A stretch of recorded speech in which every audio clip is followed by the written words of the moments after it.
6 महीना से इन लोगों का, जहाँ तक हमको गांव वाले बताया कि इन लोगों के साथ 6 महीना से शारीरिक संबंध चलता था। हमारे यहाँ किराए के रूप में रहते थे, किराएदार के रूप में। उसके बाद इन्होंने 1 साल तक बढ़िया से हमारे साथ व्यवहार किए। अच्छा, मैंने थोड़ा सा भी शक नहीं हुआ। उसके बाद बोले कि आप गश्ती में जाइए। गश्ती में हम जाना चालू कर दिए। आपको नौकरी का प्रलोभन दिया गया। देखिए थानों में क्या चल रहा है ये भी एक पक्ष सामने आ गया है। एक ऐसे इंसान को जो बेरोजगार है, जो खेती बाड़ी करके अपना गुजारा गुजार रहा है, और उसको वो थानेदार इसलिए प्रलोभन देता है, इसलिए रात्रि गश्ती पे भेजता है, इसलिए पेट्रोलिंग पे देता है ताकि वो उसकी पत्नी पर हाथ फेर सके और उसके साथ रंगरलियां मना सके।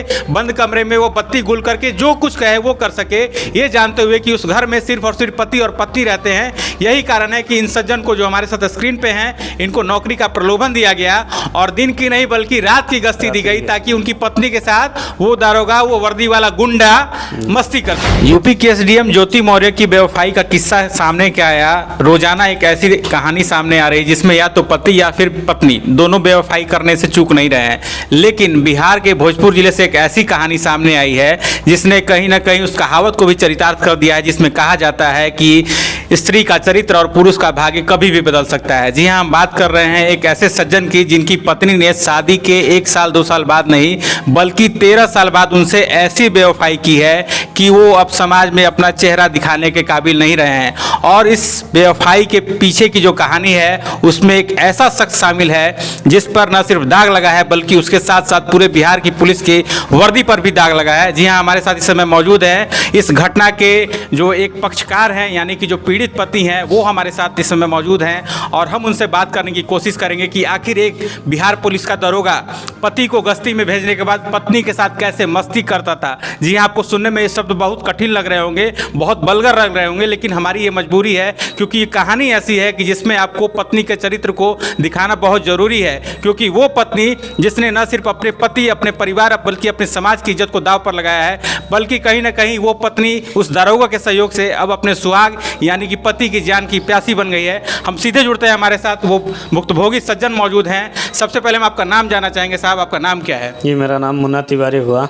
मुन्ना जी, जैसा कि आपने हमें पहले बताया, कहानी के बैकग्राउंड में हम बता चुके हैं, ये बताइए कि ये प्रकरण कितने दिनों से चल रहा था? क्या आप उस दरोगा की मस्तीखोर जो प्रवृत्ति थी उसको आप नहीं पहचान पाए? आप कैसे पति थे? आपको कैसे अपनी पत्नी पर भरोसा रह गया कि आप उसको छोड़कर रात में गश्ती पे जाते थे, ये जानकर भी कि आपके घर में एक अनजान दरोगा आ रहा है और वो रह रहा है रात को? क्या कहानी था पूरा, जरा संक्षेप में हमें बताइए आप। ये देखिए, ये 2021 से हमारे यहाँ रह रहे थे, इतना ना विश्वास जमा दिए थे, बड़े भाई की तरह रहते थे। 1 साल के बाद हमको गश्ती में भेजना चालू कर दिए।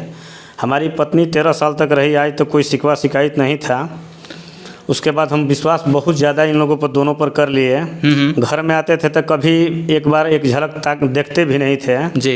घर में पत्नी भी हम पर अनसाती थी कि किसी को ला करके क्यों बैठा दिए हैं आप, दूसरे जगह के मैंने वहीं अपना व्यवस्था कराइए, ये सब मैंने ऐसे कहती थी। हमको थोड़ा सा भी हमको शक नहीं होता था कि ऐसी घटना है।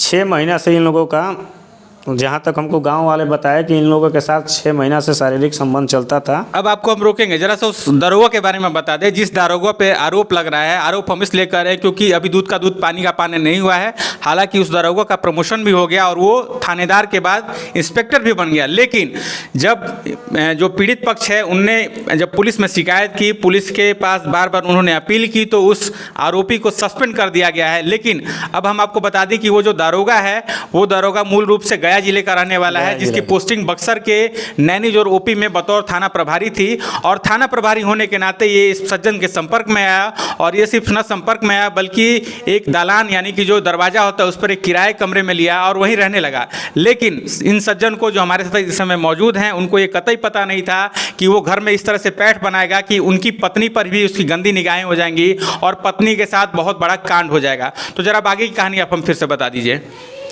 जी, ये हमारे यहाँ किराए के रूप में रहते थे, किराएदार के रूप में। उसके बाद इन्होंने 1 साल तक बढ़िया से हमारे साथ व्यवहार किए। अच्छा, मैंने थोड़ा सा भी शक नहीं हुआ। उसके बाद बोले कि आप गश्ती में जाइए। गश्ती में हम जाना चालू कर दिए।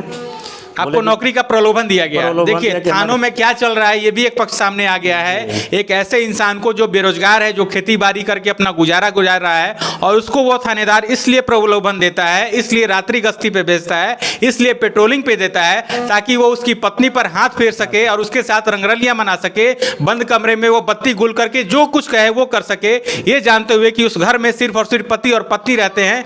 यही कारण है कि इन सज्जन को जो हमारे साथ स्क्रीन पे हैं, इनको नौकरी का प्रलोभन दिया गया और दिन की नहीं बल्कि रात की गश्ती दी गई ताकि उनकी पत्नी के साथ वो दारोगा, वो वर्दी वाला गुंडा मस्ती कर सके। जी हाँ, आगे की कहानी बताइए। अब फिर हमको जब मालूम चला, कुछ दिनों के बाद कुछ गांव वाले बोलने लगे, उसके बाद हमको शक नहीं हुआ। हम बोले कि ऐसा कर नहीं सकते हैं, लेकिन छठ में हमारे बच्चे आए थे, सभी लोग घर के छठ करने के लिए पूजा हम लोग के साहब, आपका जो घर है उसके आसपास भी घर होंगे। कहा जाता है कि घर की बात दीवारों से दूसरी दीवार तक चली जाती है। आपको किस पड़ोसी ने किस रूप में बताया, आपकी पत्नी को बदचलन किस रूप में करार दिया उन लोगों ने? पड़ोसी हमारे बताते थे कि देखिए आप घर छोड़ के जाते हैं तो आपकी पत्नी चारों तरफ से दरवाजा बंद कर लेती है, शीशा लगा लेती है, पता कुछ नहीं चलता है, इस पर थोड़ा सा नज़र रखिए, बदनामी हो रहा है, तो लोग कह रहे हैं कि गलत इनके साथ। जी हाँ, तब जाके हम फिर भी हम विश्वास नहीं किए, लेकिन हमारे बच्चे जब आए छठ में तो उन लोगों ने बताया कि बच्ची हमारी बताई कि पापा आपके दूध में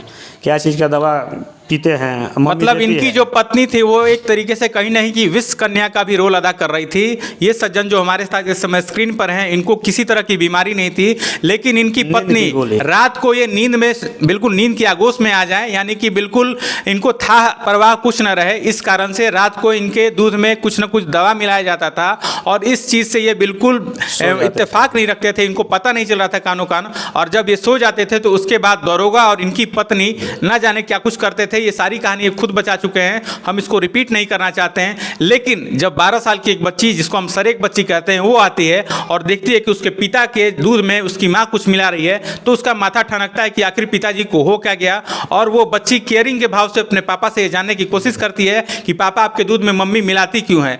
जब ये बात सामने आती हो तो उसके बाद की कहानी क्या है, ये हम फिर आपको इस वीडियो में आगे सुना रहे हैं। उसके बाद हम उस पर ध्यान रखना चालू कर दिए। फिर हम 25 तारीख को हम कहीं बोले कि जा रहे हैं, हम थोड़ा आएंगे लेट से। इन लोगों को पूरा पूर्ण विश्वास हो गया कि अब गए हैं तो 25 तारीख को आएंगे, मैं रात में आएंगे, थोड़ा लेट सेट आएंगे। हम आ गए 8:30 8:15 में हम घर में आ गए। आई निश्चिंत से ही देखे कि लोग अपना दरवाज़ा बंद करके अपना रात के 8 बजे जब आप घर पे पहुंचते हैं, आप दरवाजा नॉक करते हैं तो सबसे पहले तो आपने पत्नी को बुलाया होगा।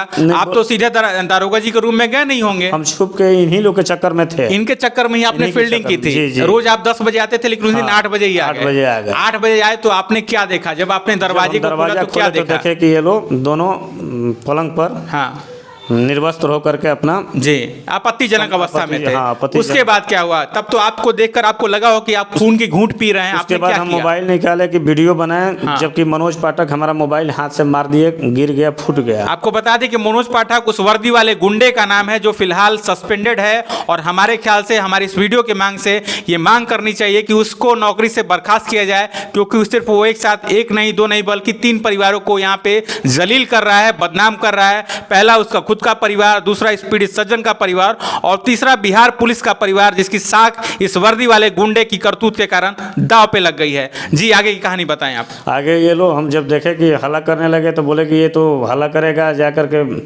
सब जगह बदनामी कराएगा।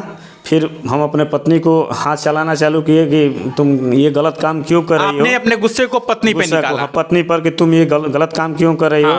तब तक मनोज पाठक हमारा मुफलर लगा करके गर्दन छिपने लगे। पत्नी बोली कि अब दोनों मिल करके जान से मार देते हैं इसको, नहीं तो ये हल्ला करेगा, इज्जत का धज्जिया उड़ा देगा। मतलब अगर आप शरीर से कमजोर होते तो हो सकता है आपकी जान ले ली जाती। हम गिर गए। दारोगा ने सर्विस पिस्टल भी आप पे तान दी। उसके बाद हमको ये फाइट मुक्का से मारने लगे। जब हम भी अपना बीच बचाव करने लगे तो ये पिस्टल निकाल करके हम पर तान दिए, जिसे हम हल्का धक्का दिए पत्नी को, तो वो गिर के चौकट पर उसका सर फट गया। बिल्कुल जैसे तैसे हम भाग के अपना जान बचाए। फिर हम 2-4 आदमी को लाए, जुटा करके लाए, तो इनको बोले कि देखिए हमारे पत्नी के साथ ये ऐसे ऐसे काम कर रहा है। उसके बाद सुबह में उठ के ही भाग गया। तो इसके बाद जब आगे न्याय की गुहार लगाई, आपकी पत्नी अभी कहाँ है? पत्नी का क्या कहना है? पत्नी से आपने जब बात की होगी तो पत्नी को इस बात का कहीं ना कहीं तो एक उसको एहसास हुआ कि हाँ मैंने गलत किया है, मैं ये नहीं करना चाहती थी, मेरे साथ जबरदस्ती किया गया है, या फिर आप में ही कोई कमी थी कि आपकी पत्नी दूसरे गैर मर्दों की बाह में चली गई? नहीं, देखिए ये क्या किया है कि इन लोगों का पता नहीं, पत्नी का हमारा जैसे सुबह में हम इनसे पूछे कि क्या तुम्हारी कमी कुछ किए थे, तो ये सब बात बताई है, जिसका मेरे पास रिकॉर्डिंग है, वीडियो रिकॉर्डिंग भी है, ऑडियो भी है। क्या बोली है पत्नी? हम उस रिकॉर्डिंग को नहीं दिखाएंगे, वो काफी अश्लील रिकॉर्डिंग होगा, लेकिन आपसे जानना चाहते हैं रफली। उसमें स्वीकार की है कि हमारे साथ 4 महीना से ये जब चाय लेकर के जाते थे, हमारा बाँह पकड़ के खींच लिए थे, खींच करके हमको लोभ लालच के मैंने वो एक बार बोले कि आज के बाद हम नहीं कुछ करेंगे। उसके बाद इन्होंने वीडियो हमारा बना लिए, उसी पर ब्लैकमेल करके कि हम अगर नहीं आओगी तो हम तुम्हारे पति पर वीडियो डाल देंगे। तो देखिए दारोगा की करतूत जरा सा समझिए। एक महिला जो सिर्फ और सिर्फ दारोगा होने के नाते या फिर किराएदार होने के नाते उसके पास चाय लेकर जाती है, और वो दारोगा उसको जबरन अपनी बाहों में खींच लेता है, और उसके बाद न सिर्फ उसका वीडियो बनाता है बल्कि उसको बार बार अपनी ओर बुलाता भी है कि अगर तुम ऐसा नहीं करोगी तो मैं इस वीडियो को सार्वजनिक कर दूंगा। आमतौर पर पुलिस के पास ये केस जाता है, लेकिन ये पहला मामला है जब एक पुलिस वाले ने ऐसा किया है, और ये एक परिवार टूट गया है, लगभग मामला डिवोर्स तक जाने वाला है। और ये पीड़ित जो पक्ष है, ये पति है, ये किस अवस्था में है आप इस समय अपने स्क्रीन पर देख सकते होंगे। ये बताइए अब हमको जरा शॉर्ट में कि पुलिस ने जो कार्रवाई करनी थी वो कर दी, सस्पेंशन सबसे पहली कार्रवाई होती है वो कार्रवाई हो गई है। आपकी पत्नी क्या अब उस दारोगा के खिलाफ रेप की कार्रवाई या रेप की शिकायत करके एफआईआर दर्ज कराने जा रही हैं, या फिर आप अब इस केस में क्या कुछ करना चाहते हैं? मनोज पाठक के कहना जैसे कह रहे हैं वैसे हमारी पत्नी कर रही है, उसको लोभ लालच दे दिया गया। अभी भी आपकी पत्नी मनोज पाठक के संपर्क में है? हाँ, अपना सिम निकाल दी है, वो अपना अलग सिम। तो फिर आप दारोगा को कैसे दोषी ठहरा रहे हैं? आपकी पत्नी बदचलन है, आपकी पत्नी बेवफा है, ये आप क्यों नहीं मानते इस बात को? इसलिए नहीं मानते हैं कि उसको पैसा का लोभ दिए हैं कि या कुछ वीडियो उसका वो हमसे बात बोली। पैसा तो आपके पास भी, आपने भी साहब 30 लाख की जमीन ले रखी है, जैसे कि आपने हमें बताया है। इसका वीडियो जरूर कुछ हमसे अगर बात होता, एक बार भी बात होता तो क्लियर हो जाता। इसको बरगला रहे हैं, कुछ वीडियो है जो कि कह रहे होंगे कि हम भी वायरल कर देंगे। मतलब कुछ सेपरेसी का पॉइंट उन्होंने रखा है, और इसी के हाथ में वो गिरफ्त में अभी भी रखे हैं। आपकी पत्नी क्या उनसे बात कर रही है? मोबाइल फोन कहाँ है उनका? आपने जब तो कर लिया होगा मोबाइल में, ये वहाँ लेकर चली गई मोबाइल। मायके आपने भेज दिया है? हाँ, मायके हम नहीं दिए हैं, पुलिस बुला करके अपने पिता के साथ ये मायके चली गई, मोबाइल भी साथ में ले गई है जी।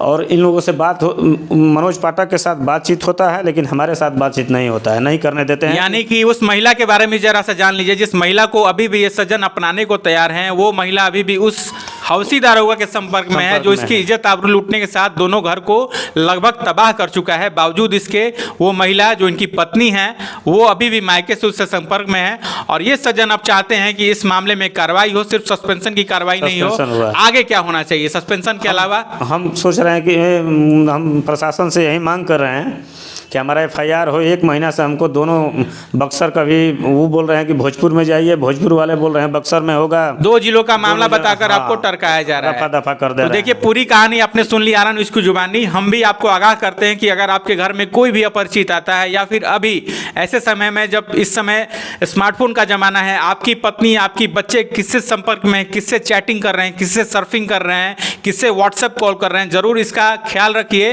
अन्यथा हो सकता है कि आपके साथ भी ऐसी ही कोई घटना हो। बने रहिए आरा न्यूज़ के साथ और इस